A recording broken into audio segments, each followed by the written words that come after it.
உலகம் எல்லாம் ஆளுகின்ற ஆற்றல் தன்னையே, உலகம் எல்லாம் ஆளுகின்ற ஆற்றல் தன்னையே மிக உன்னதமாய் நன்னயமாய் உயர்வு காணவே.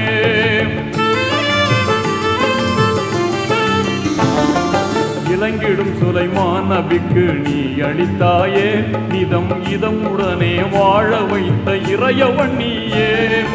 அற்புதம் செய்திட்ட ஆற்றல் மிகுந்திட்ட வல்லவனே, எங்கள் நெஞ்சில் நிறைந்திட்ட நேசம் மிகுந்திட்ட நல்லவனே. அற்புதம் செய்திட்ட ஆற்றல் மிகுந்திட்ட வல்லவனே, எங்கள் நெஞ்சில் நிறைந்திட்ட நேசம் மிகுந்திட்ட நல்லவனே. நெஞ்சில் வாழும் மறையோனே, நீதி தவறாத ரஹ்மானே.